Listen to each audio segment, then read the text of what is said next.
Every divorce gets a Netflix documentary. Every celebrity breakup trends on Twitter. Every toxic relationship gets 10 million views. But here's what nobody talks about. If 40% of marriages fail in America, what about the 60% that are working? Where are those stories? Why aren't we studying what makes them last? Because misery gets clicks and success is boring until you actually want to build something that lasts. You've been sold two lies: the fairy tale that marriage is effortless bliss, and the cynical take that all marriages are doomed. Both are garbage. Real successful marriages exist, millions of them. They're just not on Instagram or in divorce court, so you don't see them. Today, we're breaking down what actually makes marriages work. And it's not what you think. First reality about successful marriages: there's no constant toxic drama, explosive fights, or violent makeup sessions. There's no roller coaster of emotions that makes for good television. Just two people who genuinely like each other handling life together. Successful marriages don't look like movies because movies need conflict. Real life needs consistency. When researchers study long-term happy couples, they find people who describe their relationship as comfortable, stable, and peaceful. Not words that get your heart racing, but words that let you actually sleep at night. The excitement in successful marriages comes from shared experiences and growth, not from relationship chaos. They get excited about trips they're planning, goals they're achieving, and life they're building, not about whether they'll survive the next fight. Second reality: successful couples fight, but they fight completely differently. They're not avoiding conflict. They're having it without destroying each other. Research shows happy couples argue about the same frequency as unhappy ones. The difference is how they argue. They don't bring up past issues during current arguments. They don't attack character, they address behavior. They don't yell, name call, or threaten. They state their position, listen to their partner's position, and work toward compromise. Even when they're angry, most importantly, they repair quickly. They don't let resentment build for days. They don't weaponize silent treatment. They cool down, come back to the conversation, and resolve it before bed. Not because they're superhuman, but because they've practiced conflict resolution enough that it's a skill, not a battle. Third reality: they maintain separate identities while building shared life. Successful couples don't become one person. They remain two complete individuals who choose to share their lives. They have their own friends, hobbies, and interests outside the marriage. This isn't distance, it's health. When you have your own identity, you bring something to the relationship instead of just taking from it. You're not dependent on your spouse for all entertainment, emotional regulation, and life purpose. You're interdependent, which is completely different. They support each other's individual growth instead of requiring their partner stay the same forever. She can pursue career changes. He can develop new interests. They can evolve as individuals while choosing to evolve together. Fourth reality: they're realistic about what marriage provides and doesn't provide. Successful couples don't expect their spouse to be their therapist, best friend, financial savior, constant entertainment, and sole emotional support. They understand one person cannot fulfill every need. They have friendships outside the marriage for different types of connection.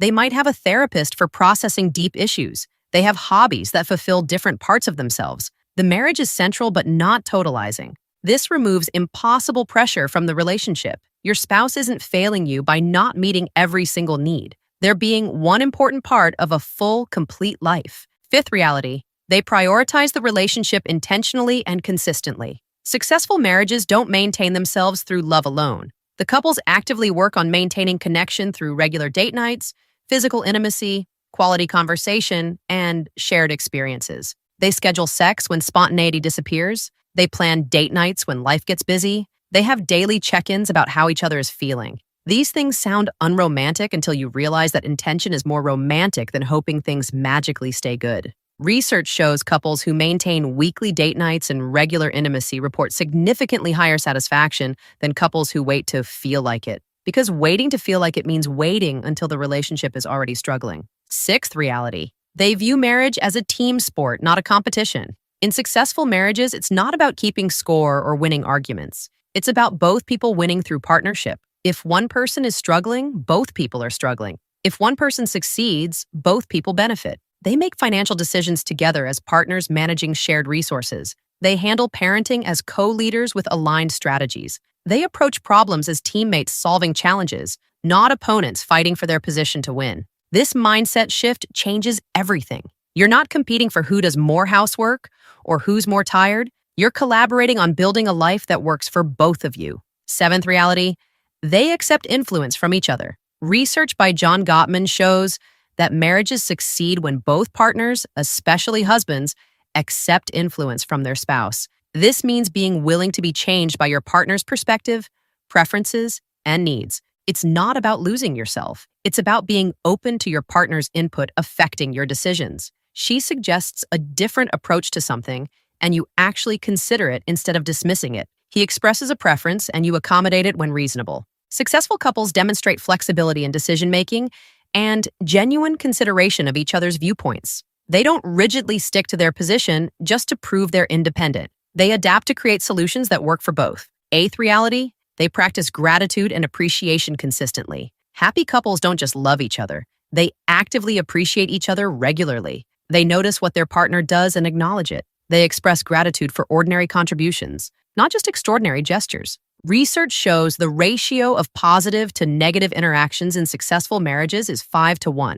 For every criticism or complaint, there are 5 appreciations, compliments, or kind gestures. This isn't fake positivity. It's actively noticing and acknowledging what your partner brings. Most people notice what's wrong constantly and what's right occasionally. Successful couples flip this. They notice what's right constantly and what's wrong occasionally. This creates an environment where both people feel valued instead of criticized. Ninth reality, they have shared values and aligned life goals. Successful couples aren't just in love. They're going in the same direction. They agree on major life decisions about children, money, career priorities, where to live, and how to spend time.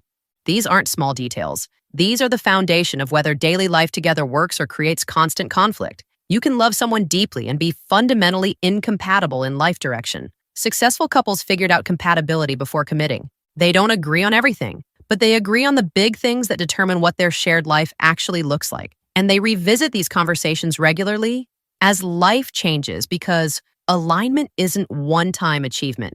It's ongoing practice. 10th reality, they're committed to the relationship, not just the feeling. Successful marriages survive because both people are committed to making it work even during periods when they don't particularly like each other. They've made a choice that transcends temporary emotions. This doesn't mean tolerating abuse or staying in misery forever. It means choosing to work through normal relationship challenges instead of abandoning ship when things get hard. It means showing up even when you don't feel like it because you've committed to something bigger than feelings. They understand love is both feeling and action. The feeling fluctuates. The action remains consistent. During periods when feeling is low, the action carries them through until feeling returns. Here's what connects all 10 realities. Successful marriages are built on consistent, intentional actions over time, not on constant emotional highs or perfect compatibility. They're built by 2 people who are realistic about what marriage requires and willing to do that work. The 60% of marriages that work aren't magical. They're not perfect people who never struggle.